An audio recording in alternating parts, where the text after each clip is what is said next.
Hey everybody, welcome to the SoCal Dram Tram. I'm Matt. I'm Caesar. And today we got another review for you. But before we get into this bottle, we just want to say if you're new here, don't forget to hit that subscribe button. If you've been hanging around a while, you know what's up. Don't forget to like, share, and we appreciate you guys sticking around. Today though, we got a fun box for you. Today we have Booker's. Can you dig it, sucker?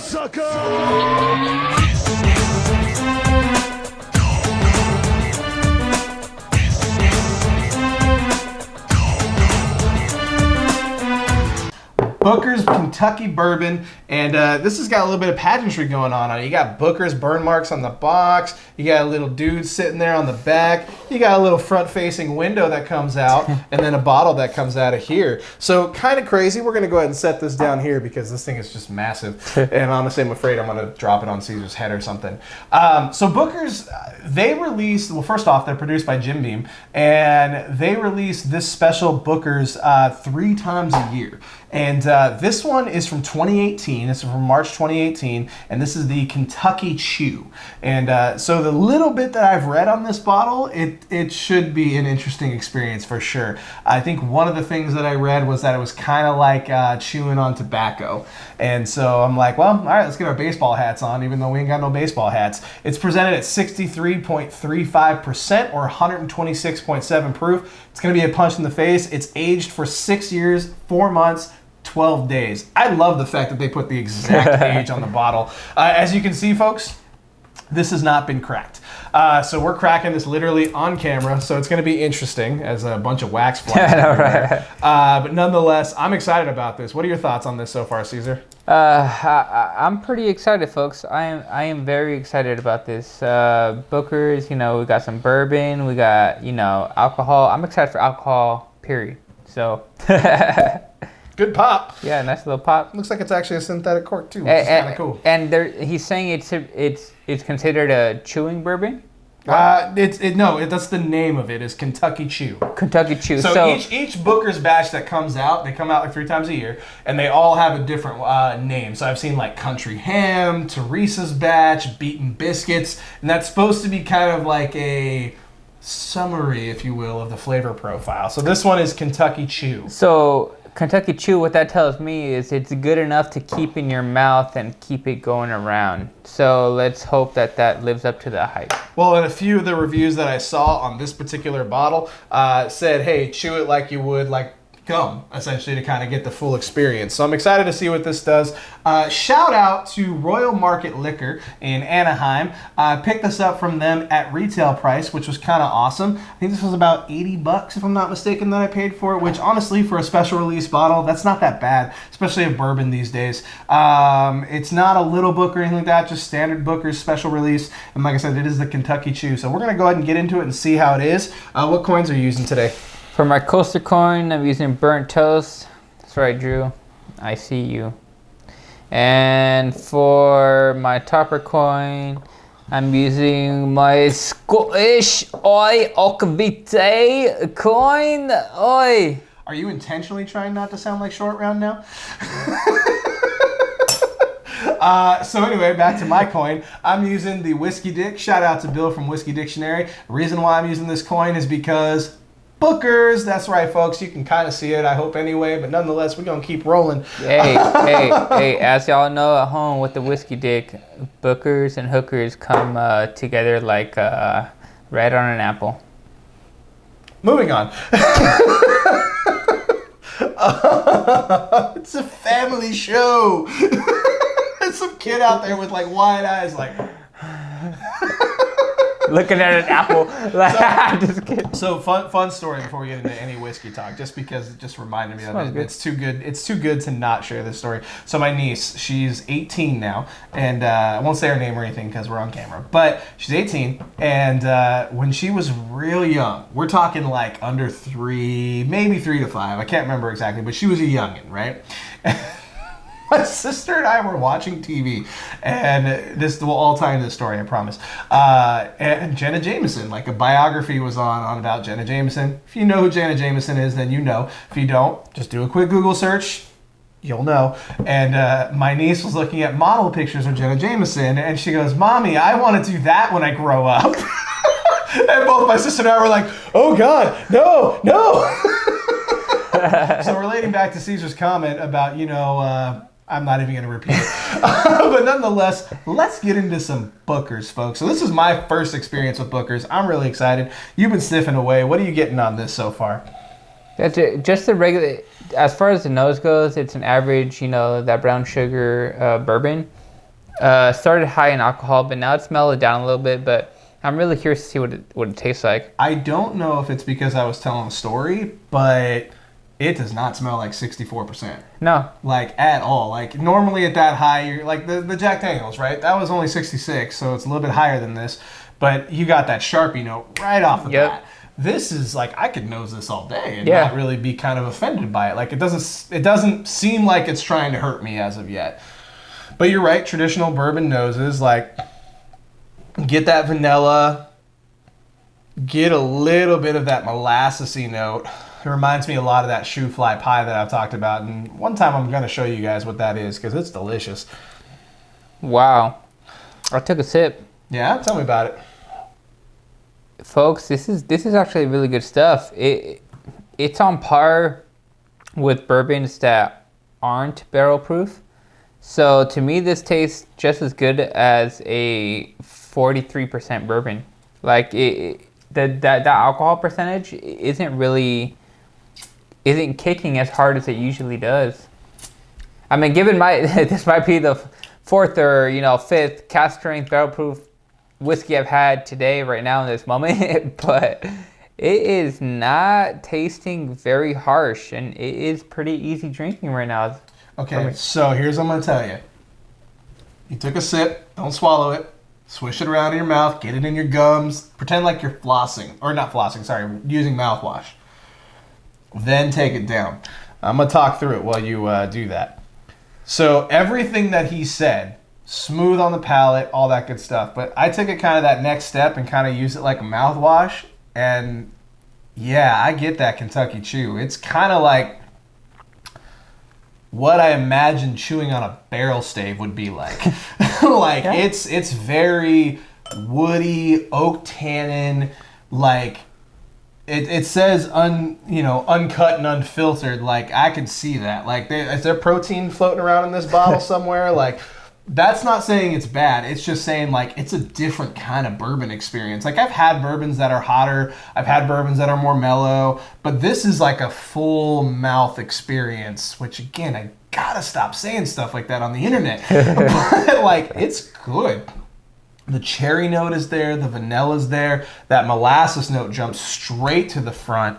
But the cherry's a little bit different than like a normal cherry. It's like almost like a black cherry. It reminds me of like when I was a kid, my dad and my sister and uncle and I, we would go up to like Solvang area up north in California, and we'd go cherry picking. And like when you step on the cherries on the ground, you kind of get that burst of aroma that comes out. But like you get these really deep, rich flavored harvest fresh cherries, and that's kind of what I'm getting out of this. Almost like a black cherry ice cream, because you still get a little bit of creaminess to it as well. And I haven't put any water on it yet, so I'm excited to see what water's going to do to this because of that mouthfeel. Like that mouthfeel, I'm still kind of, again, you guys kind of figured it out by now. I talk a little bit longer when I'm interested in something because I'm curious to see what the finish is. I haven't had a sip intentionally in about 3 minutes, and it's still going. I'm actually really liking this. Can you dig it, sucker? Wrestling thing, if you guys don't know. If you know, you know. I think I just spilled a ton over my hand, but that's okay. Hopefully you can see that back. Put it in slow-mo. We'll see. By think, I mean I know. There you go. Let's put some water. You get anything else on it right now? I mean, it's definitely very sweet. Definitely, like, I'm still blown away at how average this tastes for it being a barrel-proof whiskey. Yeah, it doesn't taste like it's out to hurt me. Like, if this is what it was at when they just tasted it and said, all right, cool, it's ready, like, I'm impressed. Yeah. Like, it's not... It's still cask strength. It's still barrel-proof. It just doesn't taste like it. Yeah. So how many drops of water did you put in? 3. 3? I think I did about 3 or 4 as well. What are you getting off of it? Haven't tried it yet, actually. Ooh, interesting. It smells a little sweeter. It smells a little bit sweeter, but the alcohol note kind of came out with the water, for me anyway. Oh, yeah, if you keep your nose in there enough. Yeah, it kind of stinges you a little bit. My nose hairs went straight SpongeBob right away. Okay. I prefer this neat. I'm going to go ahead and say it right now. Oh, man. Oh, don't put water on this and, like, gargle. My gums are burning. Yeah, usually when you put water in, it's supposed to get a little bit More mellow? not alcoholic, but this is a little more alcoholic. This is like you were trying to sand out a counter and try to make it like a bullnose counter, and you're trying to sand down metal. It's just like, no, we're not doing that today. We're staying rigid. I can see why they made this one barrel proof, because when they're like, all right, out of the barrel, try it, it's good, throw some water in it. Nope, let's go back to the barrel, back to the barrel. Cold finger that SOB, Call of Duty. Oh, man. Okay, so fair shake. The water blows up the alcohol, ironically enough. The flavor profile is still there, but it's almost just like it made everything sharper. Like it didn't mellow out any of the flavors like we talked about. I almost completely lost the vanilla. I get a little bit more on the finish, and I'm going to take another sip here in a minute because obviously I did gargle with it like I would mouthwash. I'm going to try not doing that this time because that actually kind of hurt. But folks, to be honest, like we do that stuff so that way the next taste you get nothing but the flavor profile. But for this right here, like, I mean, it's just sizzling, and then it's like you ordered another round of fajitas that comes in just sizzling just as much as it was before. So it's like, I don't know if this is making as much as a difference because, you know, it's supposed to be a different. I was going to make the analogy of like, you know, you go to an all-you-can-eat taco place, and you're like, yes, I'll have another round of tacos when you know you shouldn't have another round of tacos. Yeah. And you take one bite, you're like, oh, God, what have I done? Yeah. That's kind of what happened when I put water on this. Okay. Took another sip with the water, didn't gargle it around, a lot more mellow this time. Got the vanilla back, even got a little bit of like honey on it, which was really nice and kind of bring unexpected. Vanilla back. Justin Timberlake, no? Maybe, I don't know. You know, it's gonna be May. I love it. This video is all about the memes, but nonetheless, I'll tell you, I really like this. I didn't like the initial feeling with the water, but now that I'm kind of like, okay, don't gargle it around like a moron and you'll be fine. I love the color on it. Again, natural color. Uncut, unfiltered, whatever that means. 64% or close to 64%. Granted, it's a 2018 release, so in terms of you being able to run out there and get it, it's going to be harder, but you can find it. Clearly, I found it. Again, shout out to Royal Market Liquor. You guys are awesome. We appreciate you guys.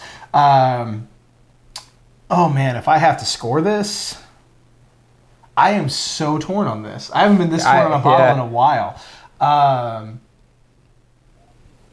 Oh man, I think I want to love it more than I actually do, but it's not saying I don't like it. I think I just... You got a number?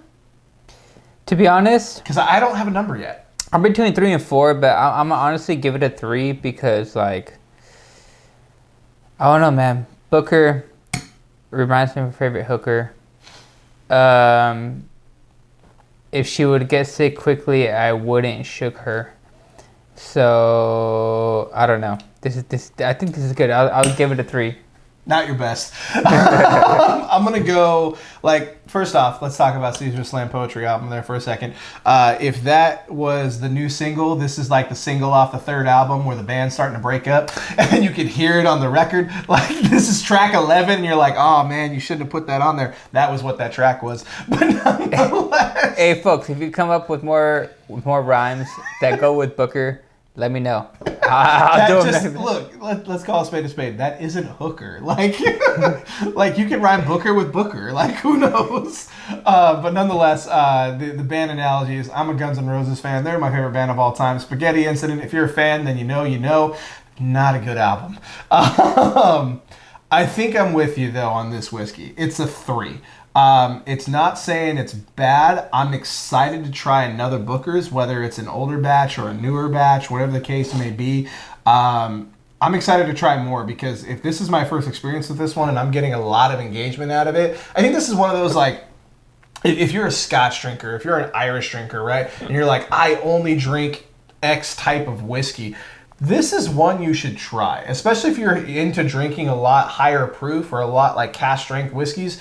I'll tell you, like when we started this, I was like solely a Scotch guy, and my bourbon shelf is quickly outgrowing my Scotch shelf. Part of that's due to price point and the tariffs, but part of that's also due to the fact that you can get a lot of good engagement off of bourbons. This is right up there with it. Price point's a little steep, but nonetheless, it's really good bourbon. I would definitely welcome another bottle of Booker's to see kind of what the different flavor profiles, because again, they're all unique. So this one's gonna take a while for us to kill, because I want to get another one or two to try out and compare them to this guy nonetheless. So again, I think I'm gonna go with a 3 with this as well.